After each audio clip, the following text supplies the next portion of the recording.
Hello दोस्तों, मेरा नाम प्रशांत सागर है और क्रीपी कंटेंट हिंदी में आपका स्वागत है। आज हम बात करेंगे रिसेंटली ही रिलीज़ हुई film they live in the grey के बारे में, जिसकी स्टोरी काफ़ी अच्छी है। तो आप इस वीडियो को एंड तक ज़रूर देखना। मेरी लास्ट वीडियो को देखना ना भूलना, लिंक आपको डिस्क्रिप्शन में मिल जाएगा। और अगर आपको ये वीडियो अच्छी लगे तो प्लीज़ चैनल को सब्सक्राइब ज़रूर कर देना। तो चलिए अब चलते हैं इसकी स्टोरी की तरफ।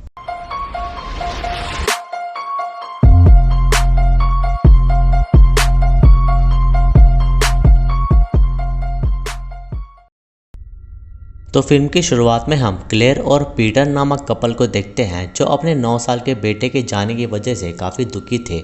और उस दिन वो उसका 10th बर्थडे सेलिब्रेट कर रहे थे, ताकि वो उनके बेटे लूकस की आत्मा को मन की शांति दे सके। और इस बात से क्लेयर काफ़ी दुखी थी, जिसकी वो मेडिकेशन भी ले रही थी। और उसने एक बार सुसाइड अटैम्प्ट करने की कोशिश भी की थी, बट फॉर्चुनेटली वो बच गई। क्लेयर एक सोशल वर्कर थी और चाइल्ड प्रोटेक्शन सर्विस के लिए काम करती थी, और पीटर एक कॉप था जो अक्सर घर से बाहर ही रहता था।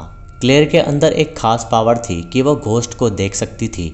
और एक रात उसे एक आदमी अपने पास बैठा दिखता है, जो उससे कह रहा था कि वो उसका वेट कर रहा है। लेकिन क्लेयर जानती थी कि ये बस उसका एक इल्यूजन है, इसलिए वो तुरंत अपनी मेडिकेशन ले लेती है। लेकिन क्लेयर को उस आदमी ने पकड़ा था, तो उसके हाथों पे निशान आ गए थे।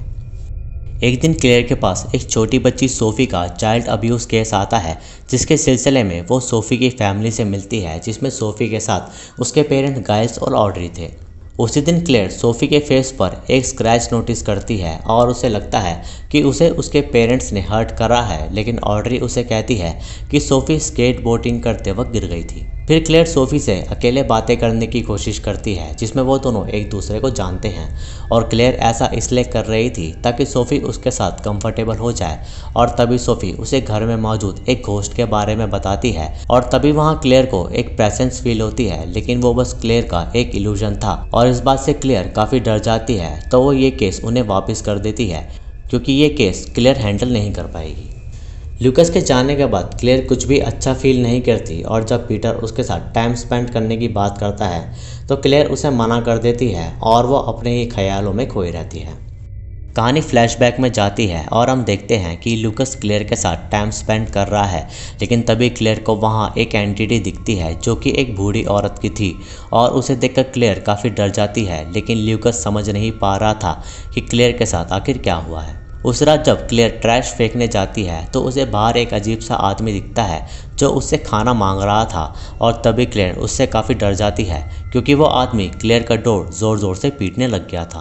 क्लेयर को पता था कि अपने बच्चे को खोना कैसे लगता है, इसलिए वो डिसाइड करती है कि वो सोफ़ी की मदद करेगी, क्योंकि उसे लग रहा था कि उसके पेरेंट्स सोफ़ी को हार्म करते हैं। इसलिए क्लेयर वो केस वापस ले लेती है। फिर सोफ़ी की प्रोटेक्शन के लिए सीपीएस ये डिसाइड करती है कि वो सोफ़ी को अपने साथ रखेंगे, जिससे ऑड्री काफ़ी परेशान हो जाती है। लेकिन सोफ़ी की भलाई इसी में थी। ऑड्री समझ नहीं पा रही थी कि क्लेयर ने सोफ़ी को सीपीएस में रखने को क्यों कहा, जबकि वो उसे बिल्कुल हार्म नहीं करते। तो क्लेयर उसे बताती है कि उसने घर में कोई फीमेल एंटिटी फील की है, जो सोफ़ी को हार्म कर सकती है, और उसके लिए यही बेटर है कि वो अपने घर में ना रहे। उस रात सोफ़ी खेलते वक्त अपने रूम की डोर पर किसी को देखती है, जो उसे एक रूम में खींच लेती है। और तभी वहाँ पैरानॉर्मल इंसिडेंट्स होने लगते हैं, और हर चीज़ वो एंटिटी ऑड्री की तरफ फेंक रही थी, जिससे ऑड्री काफ़ी डर जाती है। और वो उस एंटिटी से रिक्वेस्ट कर रही थी कि वो सोफ़ी को कुछ भी ना करे। उसके बाद क्लेयर सोफ़ी से मिलती है, और ऐसा लग रहा था कि वो सोफ़ी के साथ अटैचमेंट फील कर रही थी, क्योंकि क्लेयर को बच्चे काफ़ी पसंद थे। और तभी सोफ़ी क्लेयर से पूछती है कि उसे घोस्ट सच में दिखते हैं, तो क्लेयर उसे हाँ कह देती है। उसके बाद क्लेयर सीपीएस ऑफिसर को ये बात बताने की कोशिश करती है कि सोफ़ी के पेरेंट्स उसे हार्म नहीं करते, बल्कि एक एंटिटी करती है। तो ऑफिसर उसकी बात पर यकीन नहीं करता, और वो उसे सजेस्ट करता है कि जो उसका काम है वो सिर्फ वही करे। दूसरी तरफ डिनर करते वक्त गाइस और ऑड्री सीपीएस से रिलेटेड कुछ इंपॉर्टेंट डिस्कस कर रहे थे कि तभी सोफ़ी फॉर्क को टेबल पर बजाने लगती है, जिससे ऑड्री इरिटेट होकर सोफ़ी को डांटती है। लेकिन हम देखते हैं कि कोई इनविजिबल फोर्स ऑड्री के हाथ को पकड़कर एक नाइफ में स्टैब कर देती है, क्योंकि वो एंटिटी सोफ़ी को प्रोटेक्ट कर रही थी। और इस इंसिडेंट से सोफ़ी के पेरेंट्स काफ़ी डरने लगते हैं। ये बात सीधा ऑड्री क्लेयर को बताती है और उसे रिक्वेस्ट करती है कि वो अगर कोई घोस्ट को देख सकती है तो वो पुलिस उस एंटिटी के साथ कम्युनिकेट करे ताकि वो एंटिटी उनका पीछा छोड़ दे, लेकिन क्लेयर श्योर नहीं थी कि वो उनकी मदद कर पाएगी कि नहीं। रात को घर जाते वक्त क्लेयर कार के बाहर एक ऑफिसर को देखती है, लेकिन असल में वो भी एक आत्मा थी जो सर पर गोली लगने की वजह से मर गई थी। और उसे देखकर क्लेयर काफ़ी डर जाती है और वह तुरंत अपनी मेडिकेशन ले लेती है। उस रात क्लेयर को अपना बेटा लूकस भी दिखता है जो बुरी हालत में था, लेकिन वो बस क्लेयर का एक सपना था और ये सब इल्यूजन्स उसे मेंटली अनस्टेबल होने की वजह से आ रहे थे। और उस रात क्लेयर के साथ पीटर टाइम स्पेंड करने की कोशिश करता है, लेकिन क्लेयर उसे कोई रिस्पॉन्स नहीं करती और इससे उनकी मैरिटल लाइफ में भी असर पड़ रहा था। और इस बात पर पीटर क्लेयर से रिक्वेस्ट करता है कि वह हमेशा दुखी ना रहे, क्योंकि जो हुआ सो हुआ और उसे आगे बढ़ना चाहिए। लेकिन क्लेयर पीटर को कहती है कि उसके बेटे के साथ वो भी मर चुकी है, जिससे पीटर दुखी होकर वहाँ से चला जाता है। फिर क्लेयर सोफी के घर विजिट करती है ताकि वो उनकी मदद कर सके और तभी कॉन्सेंट्रेट करके क्लेयर उस एंटिटी से कम्युनिकेट करने की कोशिश करती है तो उसे वो एंटिटी सोफी के रूम में मिलती है और वो एक लेडी थी जो चरखा चला रही थी। फिर वो एंटिटी वहाँ से चली जाती है और क्लेयर को अपनी चोट दिखाती है और एंटिटी क्लेयर को ये भी दिखाती है कि उसने अपने हस्बैंड को मार दिया और वो क्लेयर पर अटैक करने की कोशिश करती है, जिससे क्लेयर फेंट्स हो जाती है तो उसे एक हॉस्पिटल में एडमिट कर दिया जाता है।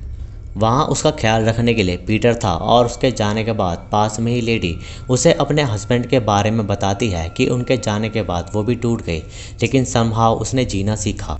और इस बात से क्लेयर को मोटिवेशन मिलती है और उसे रियलाइज़ होता है कि वो अब हमेशा लूकस के दुख में नहीं रह सकती, इसलिए वो डिसाइड करती है कि वो पीटर के साथ आगे अपना समय ठीक से बिताएगी। उसी रात क्लेयर वॉशरूम के लिए वार्ड से बाहर जाती है जहां उसे हॉस्पिटल में कोई भी नहीं दिखता और उसे जगह जगह कुछ भूत दिखाई दे रहे थे जो समहाउ हॉस्पिटल में मर चुके थे। और ये देखकर क्लेयर काफ़ी डर जाती है और तभी उसे वो लेडी भी दिखती है जो उससे बातें कर रही थी, लेकिन वो लेडी भी एक एंटिटी थी जो देखते ही देखते वहाँ से गायब हो जाती है। इधर ऑड्री भी स्लीप वॉकिंग करते करते घर से थोड़ा दूर आ जाती है और वह देखती है कि उसके पैर से खून निकल रहा है और घर के बुरे हालातों से ऑड्री भी पागल जैसा होने लगी थी।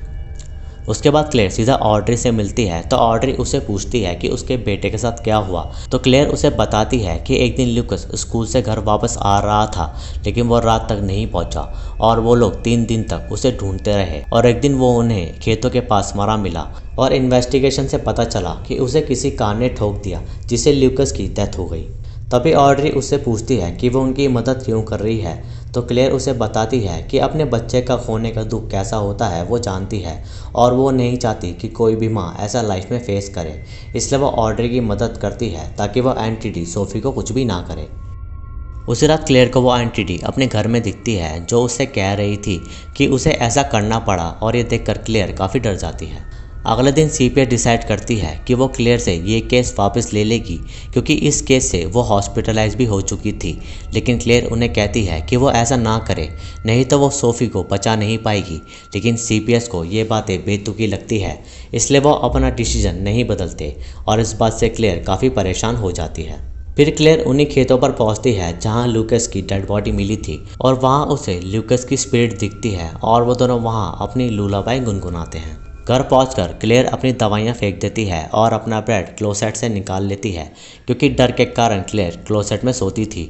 और तभी वो पीटर को कॉल करके बताती है कि वो अब अपना रिलेशन ठीक से चलाना चाहती है और ये सुनकर पीटर को काफ़ी अच्छा लगता है क्योंकि क्लेयर अब उसके पास वापस आ रही थी।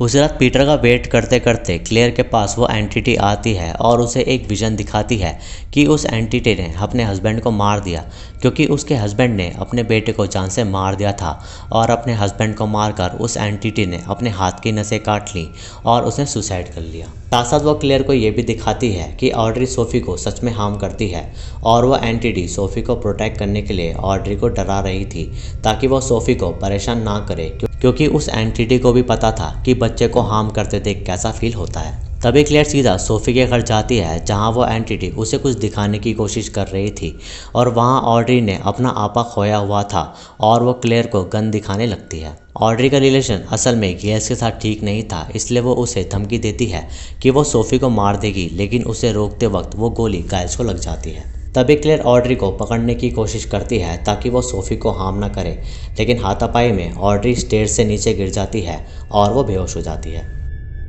समय रहते क्लेयर 911 पर कॉल लगा देती है, लेकिन वो देखती है कि ऑड्री वहाँ नहीं है और जब क्लेयर उसे ढूंढती है तो ऑड्री क्लेयर के बैग पर स्टैब कर देती है। इसलिए वो खुद को और सोफी को बचाने के लिए उस एंटिटी से कम्युनिकेट करती है और समय रहते वो एंटिटी ऑड्री के हाथ पैर तोड़कर उसे मार देती है और क्लेयर और सोफी दोनों ही बच जाते हैं। तभी वहाँ पीटर अपनी टीम के साथ आ जाता है और क्लेयर और सोफी को बचा लिया जाता है। फिर कुछ समय बाद हम देखते हैं कि पीटर और क्लेयर एक दूसरे के साथ खुश हैं और सोफी को ऑर्फनेज भेज दिया जाता है उसके अच्छे फ्यूचर के लिए। फिर क्लेयर ने अपना एक नया प्रोफेशन बना लिया था कि वह उनसे कम्युनिकेट करे जो इस दुनिया में नहीं है, ताकि उसके अपने उससे बातें कर सके। लेकिन ये प्रोफेशन आगे क्लेयर को परेशानी दे सकता है अगर कोई बुरी आत्मा उसके पास आ गई। और बस इतना दिखाते ही ये फिल्म यहाँ ख़त्म हो जाती है। मुझे ये फिल्म अच्छी लगी क्योंकि इस फिल्म में हॉरर सीन्स काफ़ी अच्छे हैं और उन्हें बैलेंस करके दिखाया गया है और जंप स्केयर्स भी काफ़ी अच्छे हैं और साथ साथ इसमें ड्रामा का भी ठीक से इस्तेमाल किया गया है। लेकिन कहीं कहीं इस फिल्म को खींचा गया है, नहीं तो ये फिल्म 2 घंटे के बजाय 1.5 घंटे की हो सकती थी। बाकी आपको ये वीडियो कैसी लगी मुझे कमेंट करके ज़रूर बताएं। आई होप कि आपको ये वीडियो अच्छी लगी होगी। वीडियो अच्छी लगी तो इसे लाइक करें, शेयर करें और कमेंट्स में अपना सुझाव दें। सब्सक्राइब करके बेल आइकन को ज़रूर दबाएं नए वीडियोस की नोटिफिकेशन के लिए। इंस्टाग्राम पर मुझे फॉलो करें, लिंक आपको डिस्क्रिप्शन में मिल जाएगा। बाकी मैं मिलूँगा आपसे अगली वीडियो में, तब तक के लिए जय हिंद।